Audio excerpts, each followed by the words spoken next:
You know, I prefer presidents who don't get hit with cease and desist letters for selling scammy guitars, but that's just me. Donald Trump hit with a cease and desist by Gibson Guitar for using their intellectual property on trumpguitars.com. That's what Donald Trump was doing. It kind of reminds me of when FDR and Truman, no, of course it doesn't. Let's also talk about Donald Trump's advisors going to war with each other. Some of Trump's advisors have leaked to CNN that they've conducted an internal investigation of Trump's other advisor, Boris Epshteyn, for a pay-for-play scheme. Meanwhile, Boris Epshteyn threatening that he's going to sue those Trump advisors for leaking that to CNN. That's what's going on in Trump world. So I guess corporate media, this was the drama that you wanted. Also, corporate media, remember how you parroted what Donald Trump would say? I know nothing about Project 2025. Well, Russ Vought, the key architect of Project 2025, literally on the manual, his name is like on chapter 1, Russ Vought. Donald Trump named him to the Office of Management and Budget to implement all of the Project 2025 agenda. Should also be noted as well that corporate media seems to be already trying to cover for Donald Trump that egg prices are going to be going up, up, up in 2025. They're saying, look, it's the avian flu and a new strand, and so we should expect prices to go up. Well, that avian flu viral strand has been around for several years, and you let Donald Trump and MAGAs blame President Biden for it. One of the other reasons that was for the prices going up was that you had corporations using that and the pretext of inflation to price gouge the American consumers. But we here at the MeidasTouch Network will make sure that everybody knows that if egg prices are going up, that's Donald Trump's fault. Trump promised things would go down. They are going up already based on the threats of his policies. But it's not just about prices of eggs. It's actually about health, because President Biden addressed health concerns, even if it was not politically expedient for him. On the other hand, Donald Trump has RFK Jr. now, who he wants to lead Health and Human Services, and RFK Jr. said that H1N1, now we're at H5N1, but he said H1N1 was a scam made by pharmaceutical companies in order to profit off of it.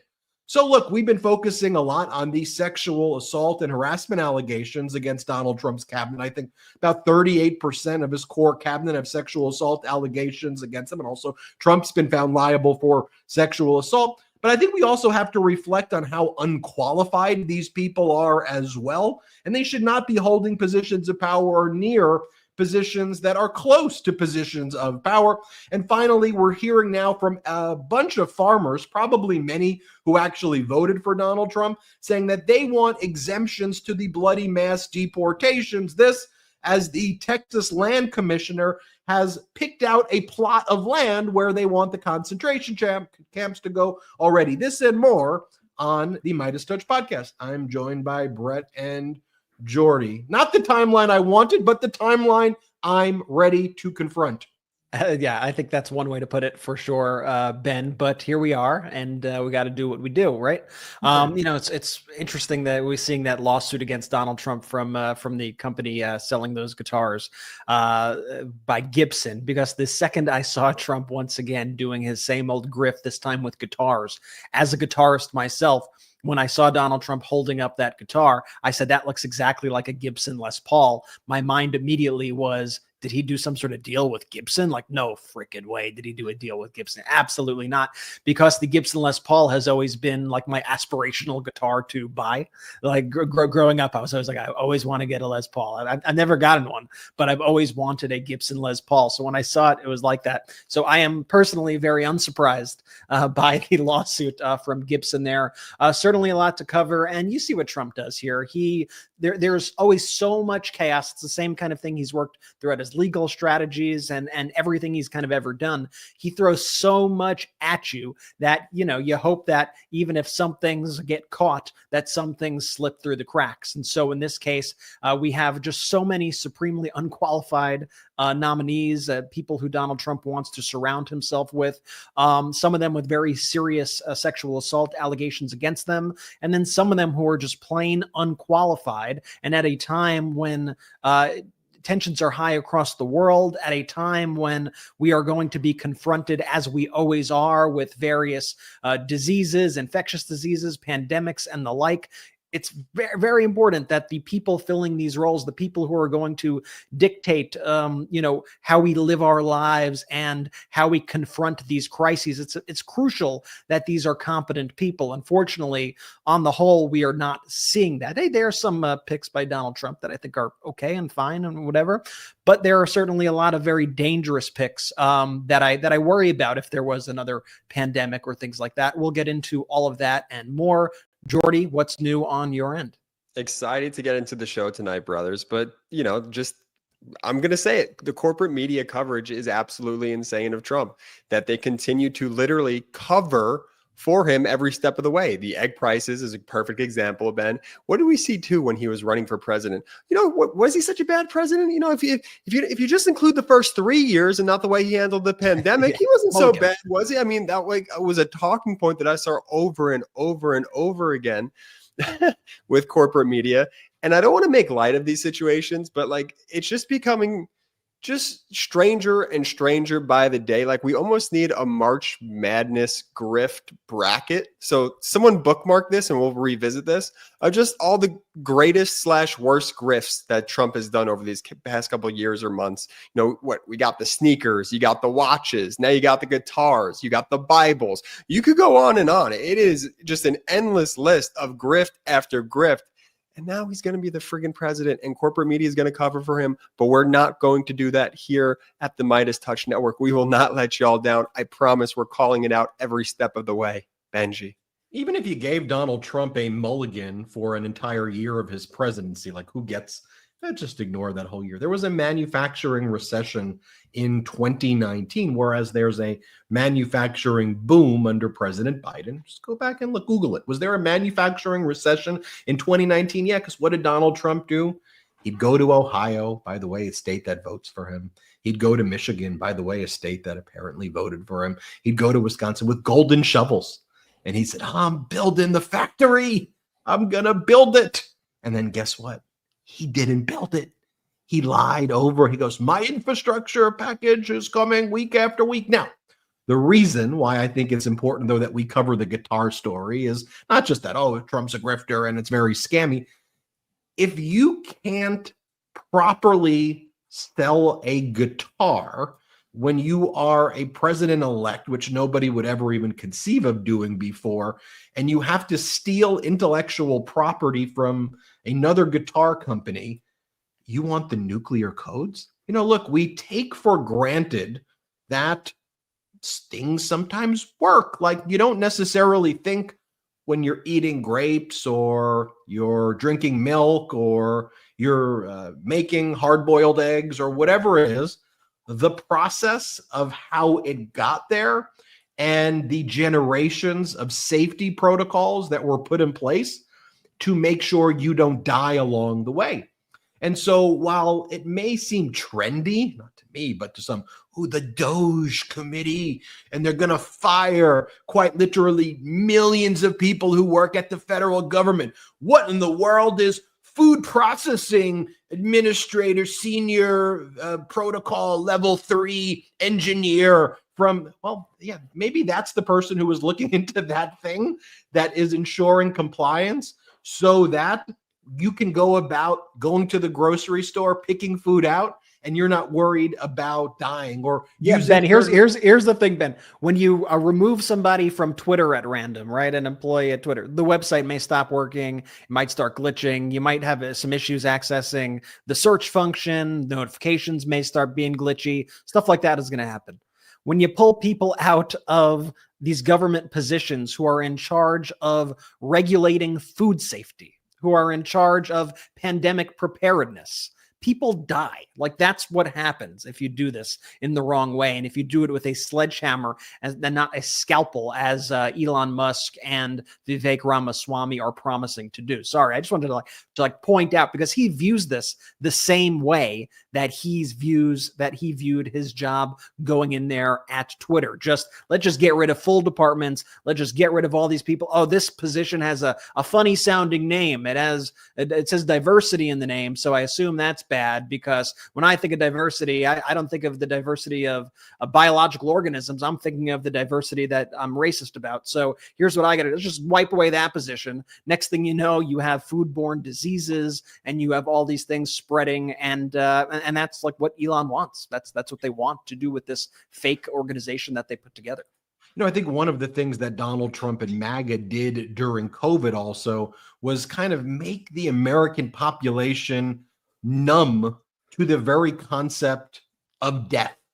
Like, the very reality of like family members dying or people going out and like losing their lives.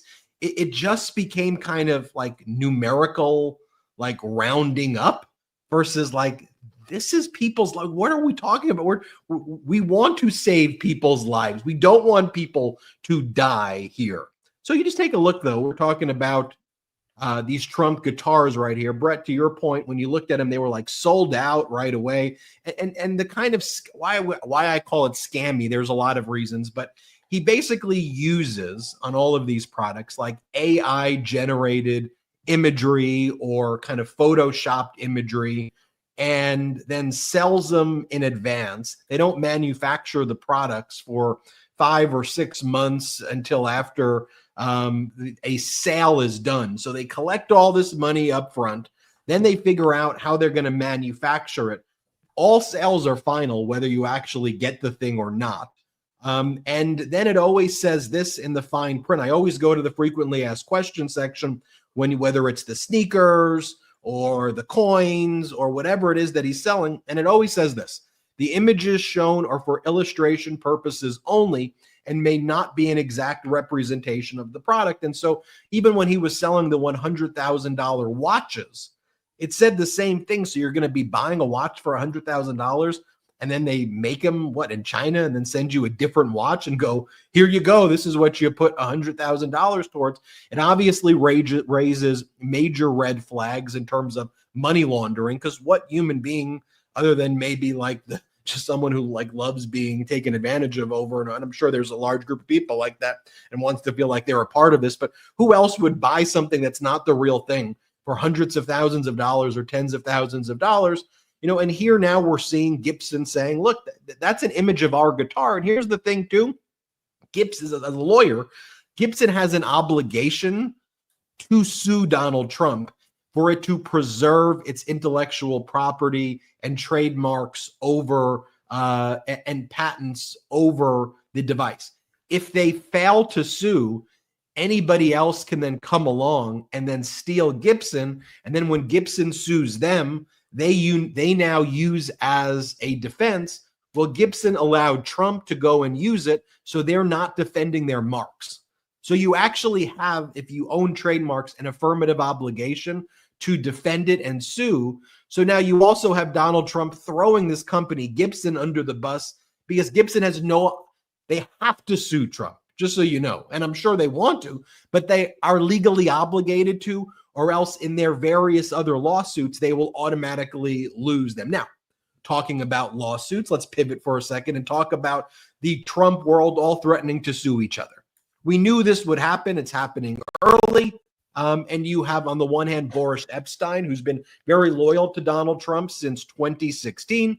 Just so you remember, Epshteyn is that guy. The body cam videos of him surfaced in 2023 of an incident from 2021 where various women at this Arizona bar accused him of just being overall creepy and groping them at the bar. It was a very embarrassing body cam footage, and yet another example of Trump picking people who have, certain types of issues and accusations being made against them.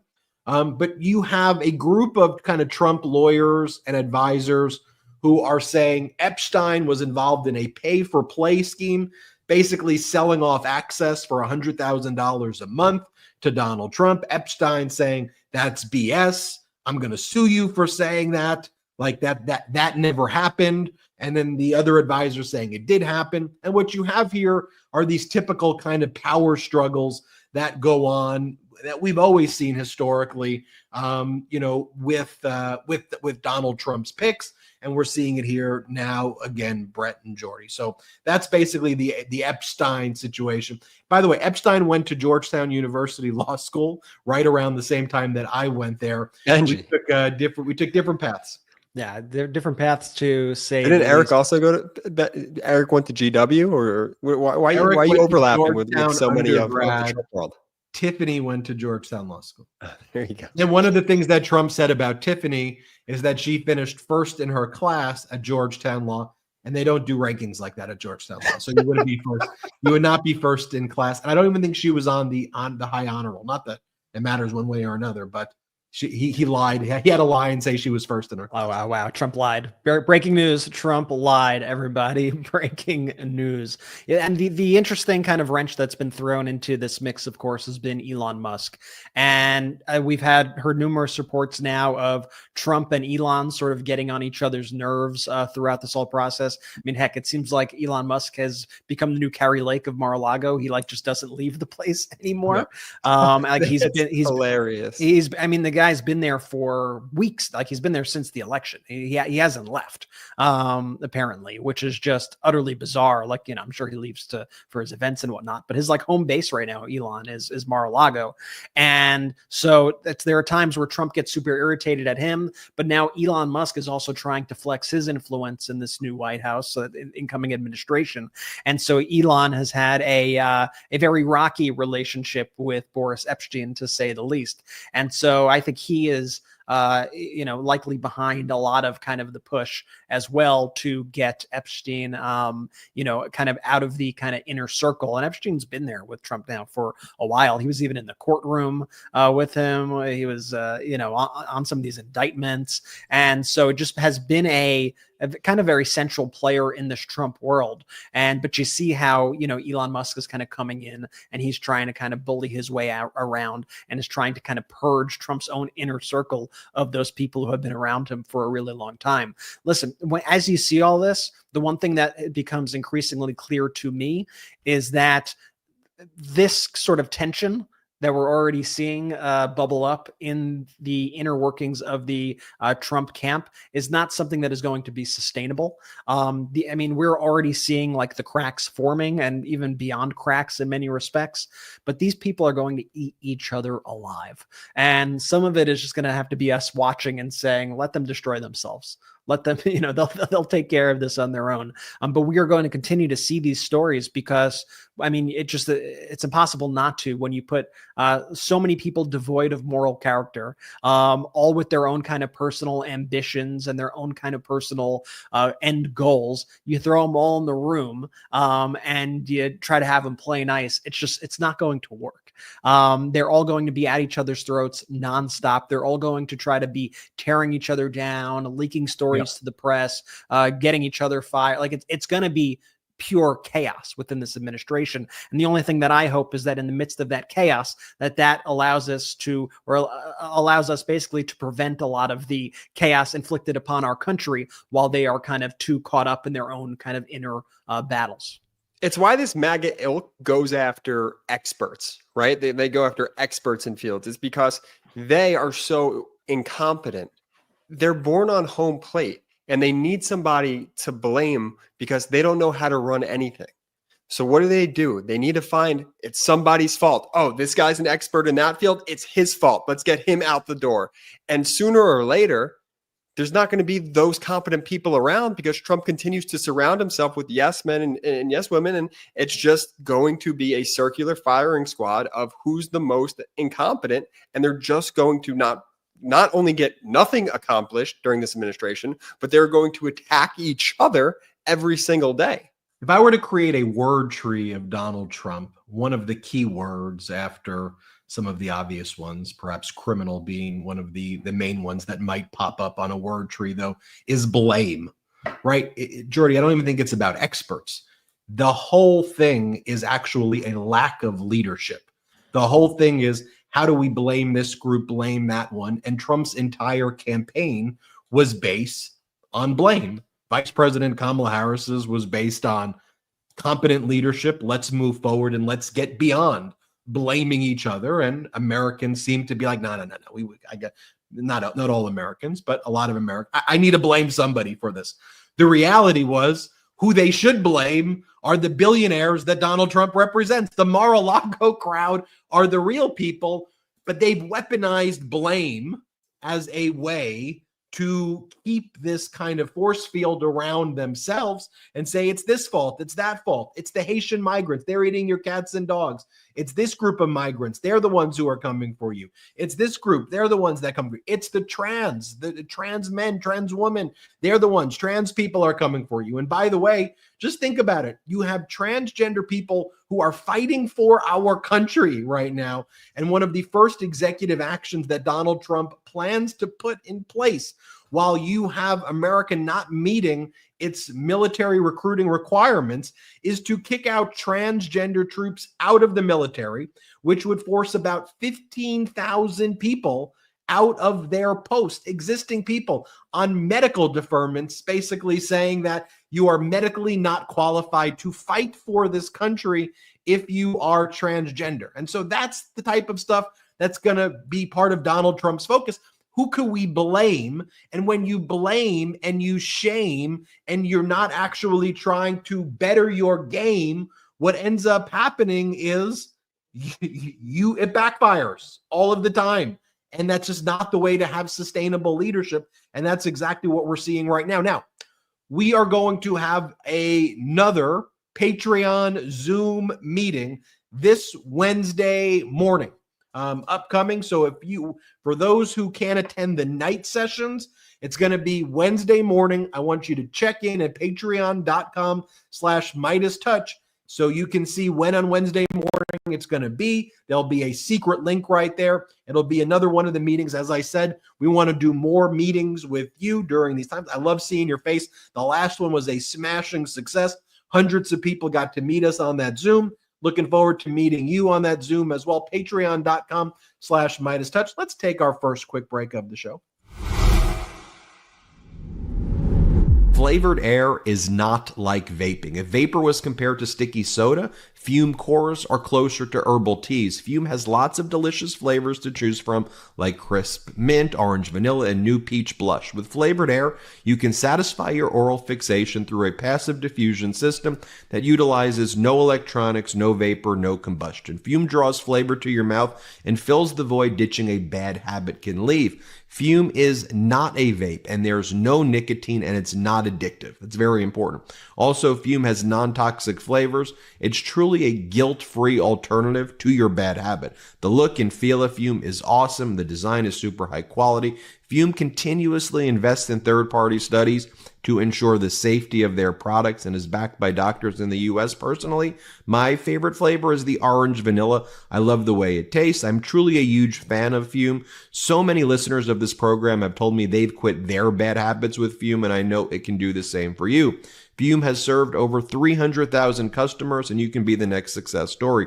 For a limited time, use our code Meidas to get a free gift with your journey pack. So head to tryfume.com. That's tryfum.com. Tryfume.com and use the code Meidas, M-E-I-D-A-S, or scan the QR code on screen to get a free gift with your order today. Tryfume.com. Use the code Meidas. Let's face it, after a night with drinks, I don't bounce back the next day like I used to. Hey, I got to be honest with myself, right? It feels like I have to choose between having a great night or a great next day. That is until I found pre-alcohol. ZBiotics pre-alcohol probiotic drink is the world's first genetically engineered probiotic. It was invented by PhD scientists to tackle rough mornings after drinking. Here's how it works. When you drink, alcohol gets converted into a toxic byproduct in the gut. It's this byproduct, not dehydration, that's to blame for your rough next day. Pre-alcohol produces an enzyme to break this byproduct down. Just remember to make ZBiotics your first drink of the night. Drink responsibly, and you'll feel your best tomorrow. Every time I have pre-alcohol before drinks, I notice a difference the next day. For example, after a fun night out with friends at like a local bar or wherever we go, I could still get up the next morning and hit the gym. And I'll admit, I was skeptical at first, but I tried it at a dinner party with some friends. And the next morning, I felt great, ready to tackle the day, ready to do more videos here at the MeidasTouch Network. I kept hearing about pre-alcohol and wondered what it was actually like. Now that I've tried it, I get the hype. Plus, with their GMO technology, ZBiotics is continuing to create probiotics that tackle the challenges of modern living. Go to zbiotics.com/Meidas to learn more and get 15% off your first order when you use code Meidas at checkout. ZBiotics is backed with a 100% money-back guarantee, so if you are unsatisfied for any reason, they'll refund your money, no questions asked. Remember to head to zbiotics.com/Meidas and use that code Meidas. It's MEIDAS at checkout for 15% off. Shout out to our pro-democracy sponsors, like the holidays right around the corner. ZBiotics, I'm just going to say, will help you tremendously. I'm shocked. We went through all the grifts, guys. We the Bibles and the suit, the Bibles, the Watches. The watches, and then the guitars. piece of the suit I think you're getting at. I'm just surprised there hasn't been a suitcase, a suitcase grift yet. Aren't you guys surprised that there's been no Trump suitcase? Yeah, I don't want to go there, Jordy. I don't want to go back and TikTok, but yes, let's go. Let's move on. I understands that, and they appreciate that, Joe. want to talk about the For another show. Did you lose me there for a second? Lost you there for a quick second, but you're back. I know. Jordy, did we lose Ben? We might have lost Ben. I think it's more suitcase conversations, but that's okay. We'll save it for a different show because I know Ben did not want to dive in deep into that topic. But am I back? He's back in the flesh. I'm back in the flesh. All right. Speaking of back in the flesh, one of the things that we don't want in the flesh is the H5N1. What'd you say? So what a transition. No one wants H5N1 in the flesh, but it's a serious matter because look, H1N1, we forget, or we hope we don't forget. I mean, it killed, almost maybe more than 500,000 people worldwide. I mean, that was a very serious thing. It was taken seriously at the highest levels of the medical community. Former President Obama messaged it. We took the threat seriously and it was dealt with, right? And the question was always, what if you had someone who's incredibly unprepared? And I can't rewrite the history and say what would have happened if Hillary Clinton was the president in 2019. That's why it's COVID-19. And I'm sure, though, she wouldn't have pretended through March of 2020 that this was a hoax, as Donald Trump said, and like a miracle, it was all just going to magically disappear and then start blaming people. That's why, when I get asked questions by Trump supporters or when to the extent a Trump supporter approaches me at the holidays or whatever, or just in general, because from time to time, a Trump supporter will see me. I know I'm not going to change their mind in a single interaction. So often what I just say is, I go, look, here's someone, he's bankrupted everything he's touched before. So, I hope you're right about him, but he's someone who's screwed up always. And so I'll check back in with you in about 6 months and a year, okay? Because he's someone who's failed before. But maybe go back and just do your research on why he's failed. Then they'll go, well, that's being a good businessman. That's what you're supposed to do. You're supposed to bankrupt your companies. Okay. I'll check back with you in about 6 to 9 months. Because look, this is how he runs things. There's a pathology and an MO here in how he does things. And it's deny and blame and pretend things aren't going to happen. But now we're confronted with another viral strand, H5N1. And we've been seeing outbreaks of avian flu strands now for many years when President Biden's been in charge. And sometimes what you have to do with the purpose of regulations, like when Biden would be in office, and I know businesses don't like this, and they're going to tell Trump, hey, we need to be exempted from this. But sometimes where there is a positive result for avian flu, you have to then, unfortunately, kind of kill off the livestock, or you have to take, action, even if none of the other livestock have it.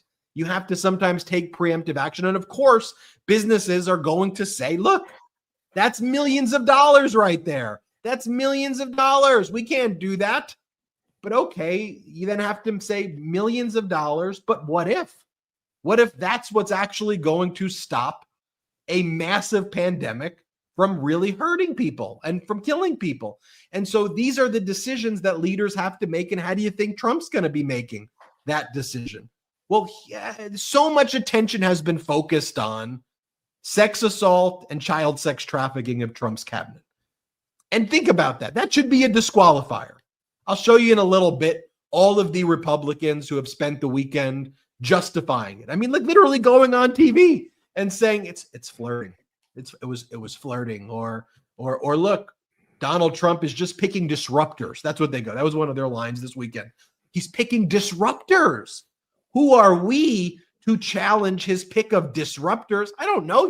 You're a United States senator. Seems like pretty significant thing. Maybe you say if you're a disruptor because you have allegations for child sex trafficking or sex assault, that just maybe you're not the right person for I don't know. Maybe that's what you should be doing.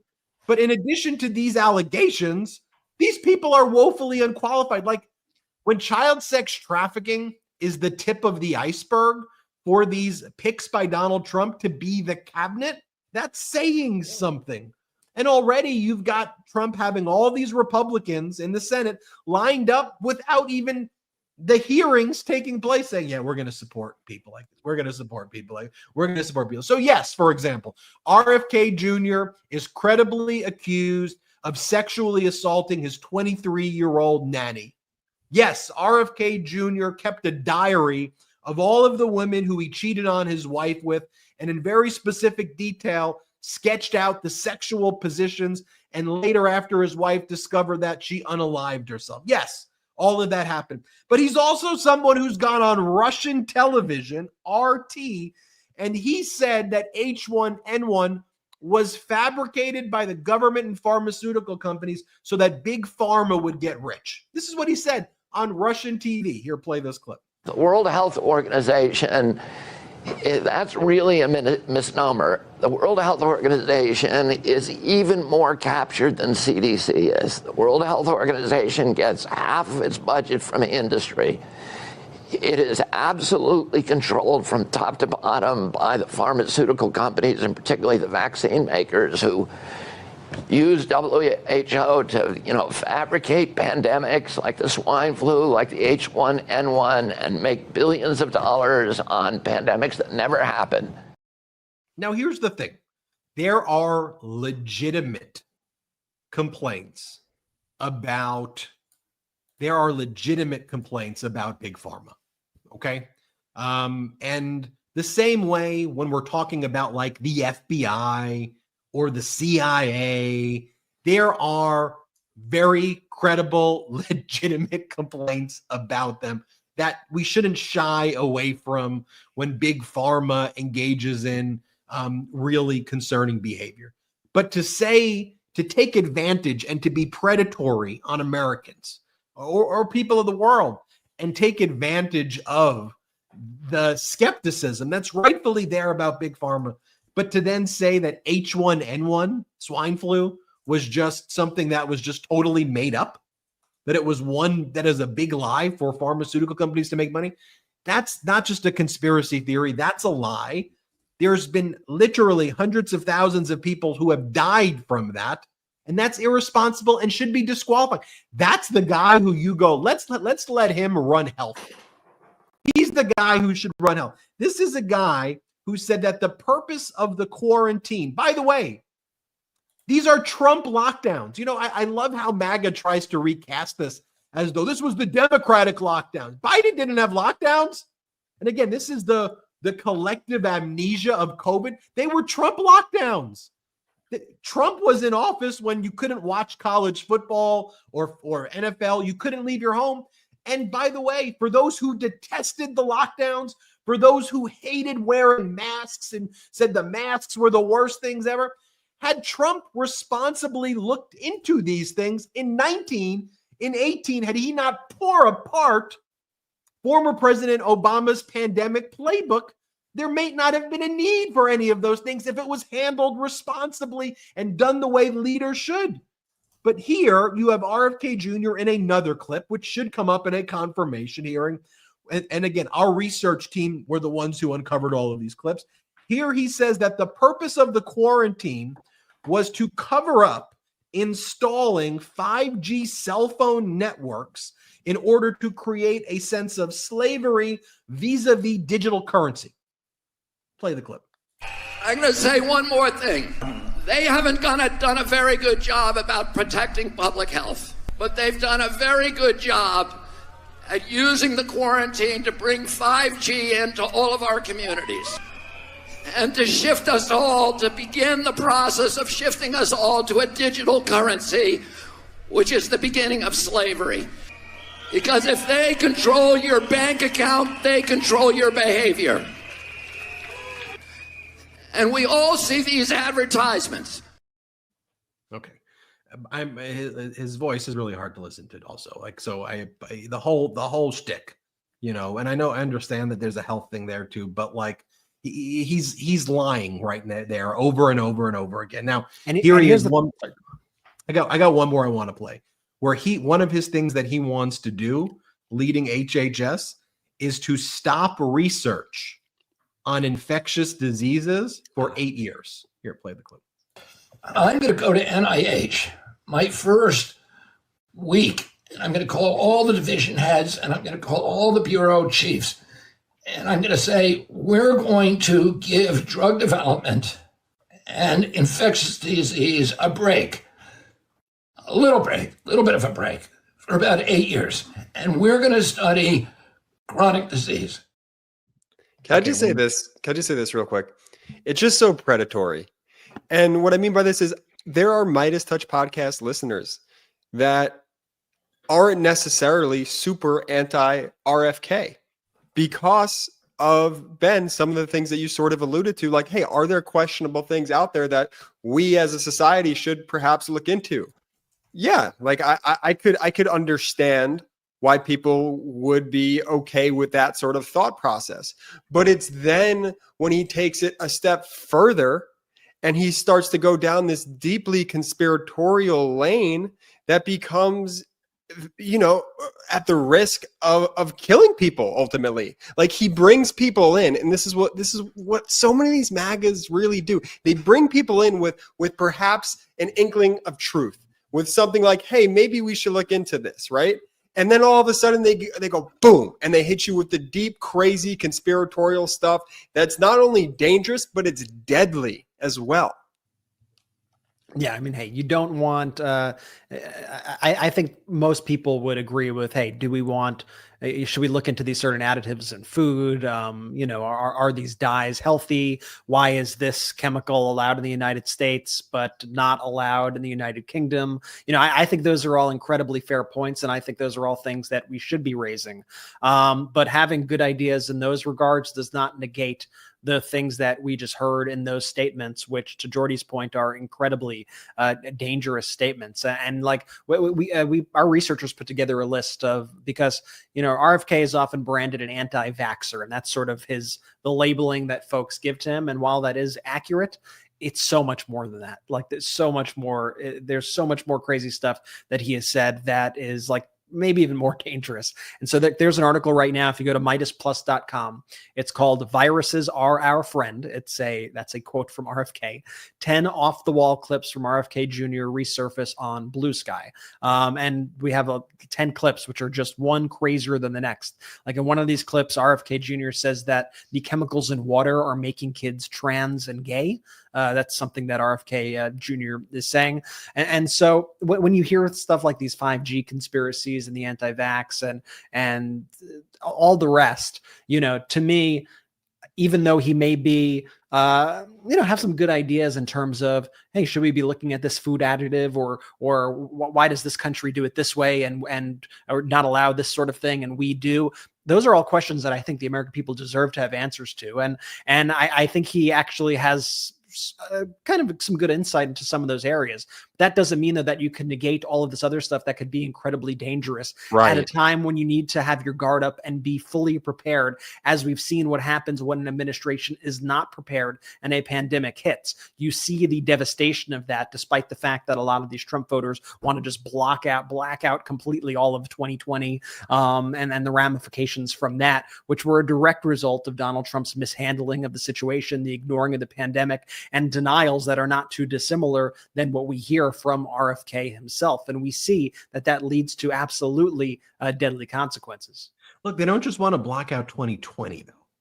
They also want to block out 2019 and, frankly, 2018 as well. Because remember, 2019 manufacturing recession, 2018, 2019, around that period, Donald Trump continuously trying to repeal Obamacare, the Affordable Care Act, which he's going to want to try to do again. Also, during that same time period, Donald Trump tried to pass a rule that would say your tips belong to your boss. Your boss owns the tips of workers. So the whole concept of no tax on tips is actually, if your boss owns your tips, it's a tax avoidance scheme for your boss, because you're not going to get tips at all. And so they want to ignore all of that.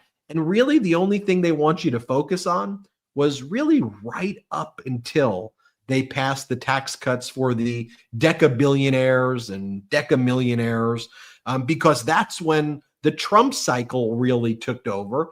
And that cycle dipped into about the first year and a half of the Biden cycle, who then had to fix that. The part they want you to remember about Trump 1 was the Obama part, the part where the Obama policies had things working well, because Obama implemented policies that were actually sustainable and responsible. That's why former President Bill Clinton was able to balance the budget, whereas MAGA Republicans and Tea Party Republicans, they've brought us record deficits. Donald Trump added $8 trillion in debt.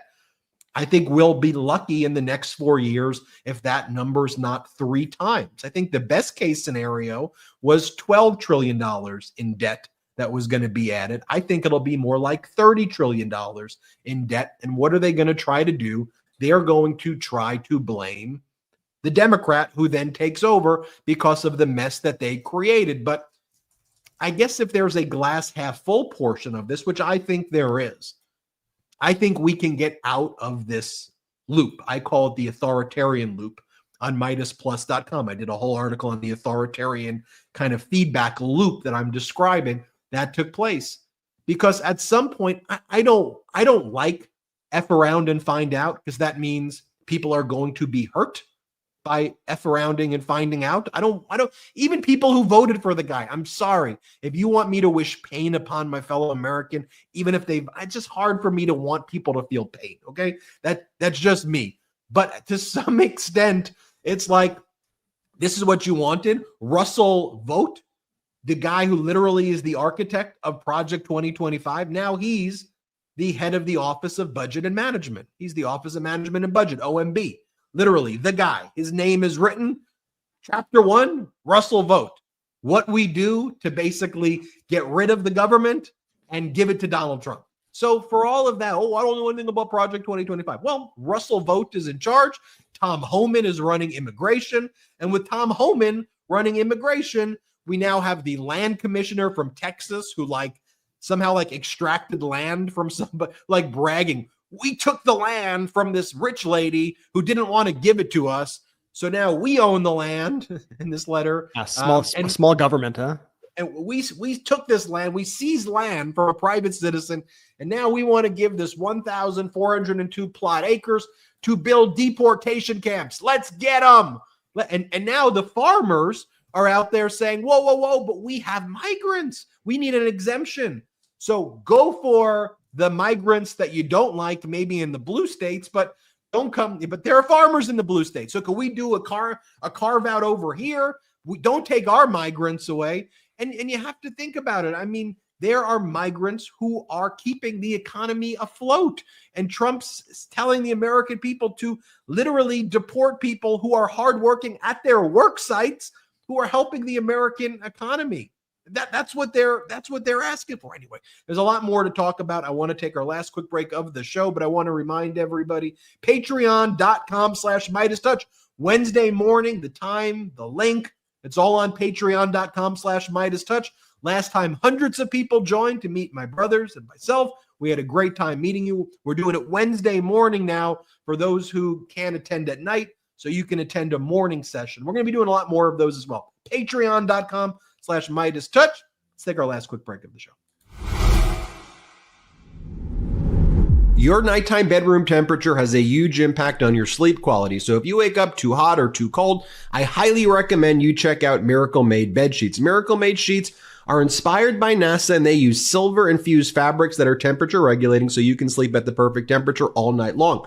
Using silver-infused fabrics inspired by NASA, Miracle Made sheets are thermoregulating and designed to keep you at the perfect temperature all night long. No matter the weather, get better sleeps. I do now thanks to Miracle Made sheets. They're luxuriously comfortable, and without the high price tag of other luxury brands, I think they are nicer than the sheets used by some five-star hotels. They're infused with silver that prevent up to 99.7% bacterial growth, leaving them to stay cleaner and fresh 3 times longer than other sheets, so no more gross odor. So stop sleeping on bacteria, which can clog your pores, causing breakouts and acne. Just sleep clean with Miracle. Go to trymiracle.com/Meidas and try Miracle Made sheets today. And whether you're buying them for yourself or as a gift for a loved one, if you order them today, you can save 40%. And if you use our promo Meidas at checkout, you'll get 3 free towels and save an extra 20%. Miracle is so confident in their product, it's backed with a 30-day money-back guarantee. So if you aren't 100% satisfied, you'll get a full refund. So upgrade your sleep now with Miracle Made.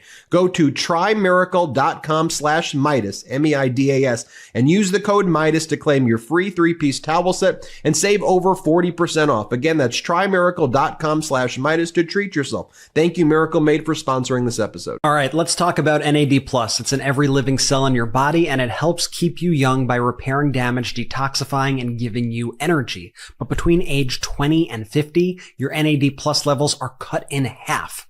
No wonder we start feeling older, more tired, and less vibrant. But here's the good news. Qualia NAD+ makes it easy to boost your NAD+ levels by 74%. It's a simple supplement that's vegan, gluten-free, non-GMO, and packed with ingredients to help you feel at your peak longer into life. Qualia NAD+ contains the most powerful NAD+ precursors like niacin, niacinamide, and niagen. These ingredients are clinically tested to boost your NAD+ levels, and Qualia NAD+ has many other holistic ingredients that support all major aspects of NAD+ production in your body. Plus, it's doctor formulated, so you know it's the real deal. I've been using Qualia NAD+ since they sent it to me, and the difference is huge. I actually feel energized, awake, and ready to take on the day. I had no idea how much my low NAD+ was dragging me down. To boost your NAD+ levels by up to 74%, go to qualialife.com/Jordy for up to 50% off and use code Jordy at checkout. That's JORDY at checkout for an additional 15% off. That's qualialife.com/Jordy, JORDI, for 15% off your purchase. Thanks to Qualia for sponsoring today's episode.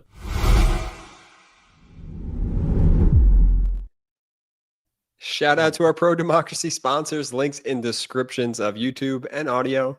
Use our links. Let them know we sent you. They've got some great holiday deals, Black Friday, Cyber Monday. Go there now. The deals are already there. Check them out. It's awesome. Benji, where to next?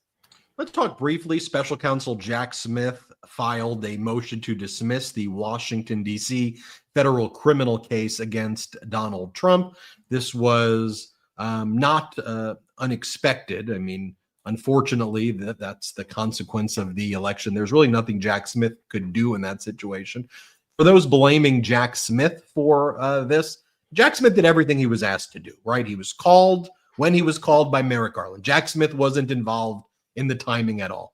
So Jack Smith came from The Hague, where he was living his life, prosecuting war criminals, riding bikes, came here, pretty much won everything that he had to win legally. He won the big motion against Donald Trump, where in the federal court itself, where Trump argued absolute immunity. Jack Smith then won it again in a court of appeals before the DC Circuit Court of Appeals in front of both Republican and Democrat judges. The panel was a bipartisan panel. And then one of the things Jack Smith then asked was for the Supreme Court to expedite review so that it could go to trial on time. The Supreme Court rejected that, waited many, many, many more months. Then, when they delayed, accepted oral argument for Donald Trump, then set it at the latest possible time frame. Meanwhile, the Supreme Court said that the 14th Amendment Section 3 disqualification clause for leading an insurrection does not apply to Donald Trump, even though it very clearly would apply if you were a strict textualist. That's what literally the text says. If you're involved in insurrection, you're disqualified. But the Supreme Court says, nope, that doesn't apply. They delay the hearing on Trump's absolute immunity, then delay issuing the order, give Donald Trump absolute immunity, and ultimately Donald Trump was able to then delay.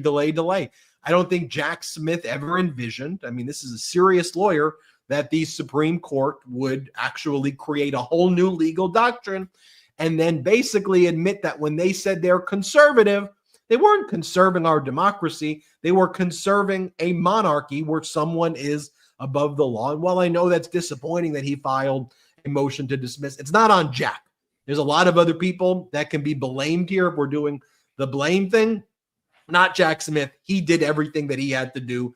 And now he's just literally following what the literal requirement is when you read what he wrote, he is absolutely like livid that he has to write. Like, it's clear that his hand is literally being like forced upon, not literally, but and he's got to like write this thing. I do want to show this because when Rand Paul says something that somewhat makes sense, you know that there's a big issue. And I'm not saying I agree with a lot of what Rand Paul's even saying here, but when Rand Paul's like, look, I don't think we should turn the military against American citizens. Like, we can't have like military in the streets or National Guard, like rounding people up. He's like, I think there should be deportations, but I just don't think we can have our United States military. And I would oppose what Trump's plan is.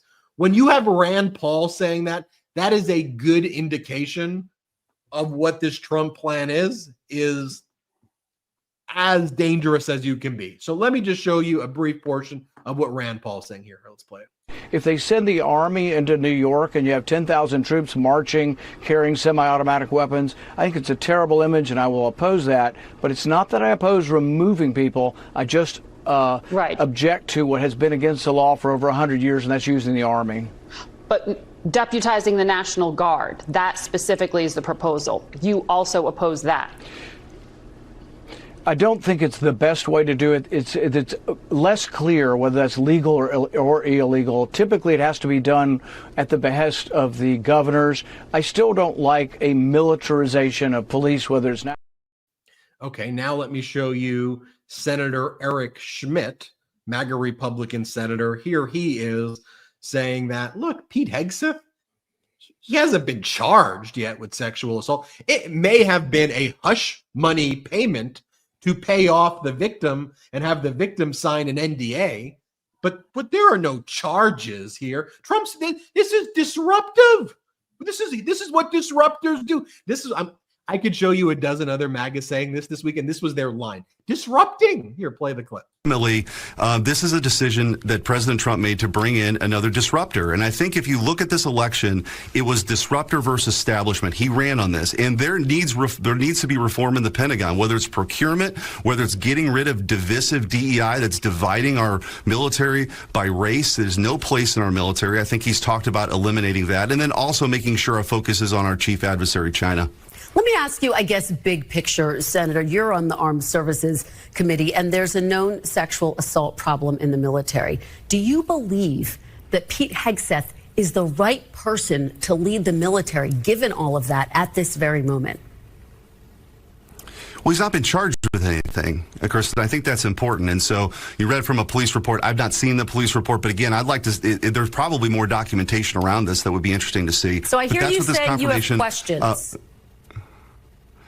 Well, of course I'm going to have questions, but of course I'm going to. But, and this goes back to what we said before. Look, there are legitimate issues with the Department of Defense needing some reform. There's a lot of wasteful spending, and there are issues with it. They then make it about DEI. DEI? You just named a Fox News weekend host who's never commanded a company in the military to be the Secretary of Defense. And you're saying the issue is DEI, which is code for the Secretary of Defense, Lloyd Austin, is a black man, a retired 4-star general, someone who is qualified. So in MAGA's DEI world, Pete Hegseth is qualified. Lloyd Austin is not qualified. And that's what's going on there. And then we need a disruptor. I'm a conservative. And as a conservative, the most way I could be a conservative is let's bring in a Fox News host to just completely crap on the Department of Defense. I'm a conservative. Nothing that they say has a shred of credibility anymore or even before, but it's out there. It's out there. Now, you as Americans can be, yeah, Schmitty. I like that. I like that. That makes sense to me. Or you can actually do your own freaking research, wake up, and say, that's freaking crazy. That is insane. What? A disruptive Fox News host to get the nuclear codes? What are you talking about? The guy who says water makes you gay to be the HHS? What are we talking about? Someone who may be compromised by Russia, who praises Putin and praises dictators across the country to be the head of DNI, to be head of our national security? What? I can go on and on. Brett, take the next segment, which is my favorite segment. Well, as I've said about Trump's cabinet, he has the ultimate DEI cabinet. It just stands for didn't earn it.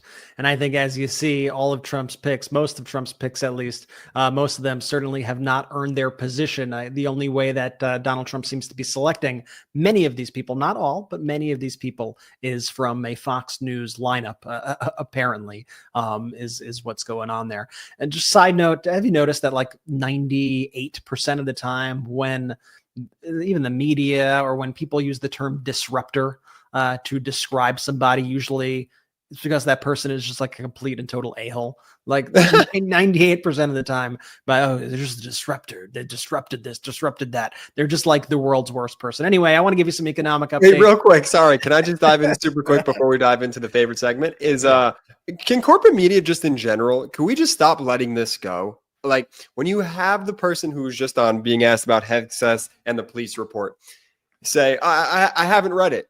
What do you mean you haven't read it? You're on there because you know that they're going to ask about him. The same way when Tony Hinchcliffe did the joke at MSG, and they had all the Republicans go on their corporate stations, and they're like, "So what'd you think of the joke?" "Oh, I actually haven't heard it yet." But he's a comedian, so it's like, why is there zero pushback when that is the ultimate answer? Part of it is even structural, right? Part of it is structural. These shows have commercial breaks.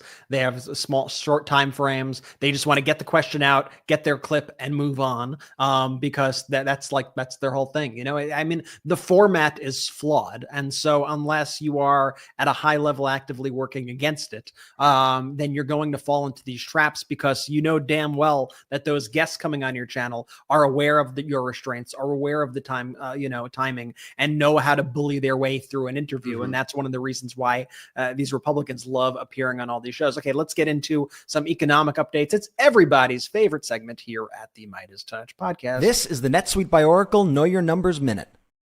So we had some good news, folks, with Federal Reserve rates a few weeks ago. We saw the Fed last cut interest rates by a quarter point earlier this month. Unfortunately, right now it looks like the Federal Reserve may be slowing down on their plans to cut rates. In September, they were originally predicting that there was going to be multiple rates by the end of this year. They were predicting 3 rate cuts this year and then another 4 rate cuts next year. But Trump has sort of shaken up that entire plan. You have a lot of economists very worried now about the impact of Trump's tariffs, about the impact of Trump's tax cuts for the super wealthy on this economy, which has become the #1 economy in the world. I just want to remind everybody in the post-COVID landscape, now economists are just like a little wary about doing this and about continuing to bring down rates. And so what we're seeing is already, as of the moment as we are live right now, mortgage rates have already begun to creep up. And if this remains the case, that the Fed is going to kind of slow their roll a little bit on the rest of the rate cuts that they were originally expecting, we could see continued high mortgage rates. And this will also result in other borrowing costs for consumers and businesses to rise. We'll see auto loans to remain expensive, small business loans to face high rates. And those are just some of the issues right now with the uncertainty that Donald Trump is bringing to the economy. And that's also one of the reasons why you always want to be on top of the latest government economic policies. And NetSuite does provide that convenience by allowing for adaptation to new policies through agile system updates. I found this very interesting today, and I think this should be screamed from the rooftops, because guess what? The truth still matters, folks. According to a nationwide survey of grocery prices prepared by the American Farm Bureau Federation, the cost of this year's Thanksgiving meal is now at its lowest level since 2021. But that's not all. When you adjust that for inflation, 2024 is now going to be the cheapest Thanksgiving meal in terms of purchasing power in nearly 40 years. This is the kind of stuff that we have seen all the trends heading to, and yet everybody has been focused on high egg prices, which those prices had, by the way, come down before this fear of the flu outbreak. Meanwhile, so far, the markets are liking Donald Trump's pick for Treasury Secretary, this guy, Scott Bessent. The stock market futures rose after he was selected. I think people were first concerned that he was going to go in a different direction. Elon Musk was actively lobbying against Trump's pick here for Treasury Secretary. Bessent is a hedge fund magnate. He's a known quantity on Wall Street. So like I said before, Wall Street doesn't like uncertainty. The economists don't like uncertainty, but Wall Street does like kind of thinking that they have control over somebody, or knowing that, somebody is in their camp. One of the interesting things about Bessent, he supported a lot of Democratic kind of politicians and causes in the past. But ironically, the people who are most angry about Bessent as the pick for Treasury Secretary are the MAGA followers themselves, because he has a long history as being a George Soros guy. Like, you really can't make this up, but he was one of Soros's biggest proteges. And then when he started a fund, Soros helped him start that fund. So you're seeing a lot of backlash on this one, kind of specifically from Trump voters. I just think it's an interesting dynamic that we see forming here. And NetSuite provides, the customization to use tailored reporting features that allow businesses to focus on a variety of specific stock market indicators relevant to your sector as a business. And with all the uncertainty that lays ahead, and there are certainly a whole lot of it, you definitely want to make sure that you are always one step ahead of your competition. That was the NetSuite by Oracle Know Your Numbers Minute. Do you know your own numbers for your business? Download NetSuite's ultimate KPI checklist right now at netsuite.com/Meidas. I want to remind everyone. Work there, B. Quick programming note for folks asking in the chat. Network goes on as usual this week. Yeah, I know it's a holiday week, Thanksgiving coming up. We're going to be doing the Brother Show Thursday as well. Look, politics will probably inevitably come up at your Thanksgiving this year. Let people know about the MeidasTouch Network. If they're not subscribed, if they don't know about it, let them know that, hey, we're a pro-democracy community here. We're inviting, and we tell the truth, the way we tell the news the way it should be, which is unapologetically pro-democracy. And we just hand you data and the truth and the facts. Benji. The day before Thanksgiving, we'll be having our Zoom chat. So on Wednesday morning, the time the secret link. It's in patreon.com/MeidasTouch. I like that it's a secret link. Don't have outside investors here, so it's one of the ways we grow this platform creatively. And, we got good news that, was it August, September, and October? We beat Fox News as the #1 most watched YouTube channel in all of America across all categories, and that was thanks to you. We are currently behind Kendrick Lamar and Fox right now. We're #3 right now in the country. We're hoping to surge ahead, and we're going to keep our heads down and keep on working. And all this means is we've got a big platform to get out pro-democracy messages each and every day and to create the media network of the future today. That's what we're working hard to build every single day with all of you. So we're grateful for you. Patreon.com/MeidasTouch is where you go to get that secret link. Patreon.com/MeidasTouch. Thank you, everybody, so much for watching today's show. We'll see you next time on the MeidasTouch Podcast. Jordy, take it away. Shout out to the Midas Mighty! The Midas Mighty standing strong against the fascists. We sing our song.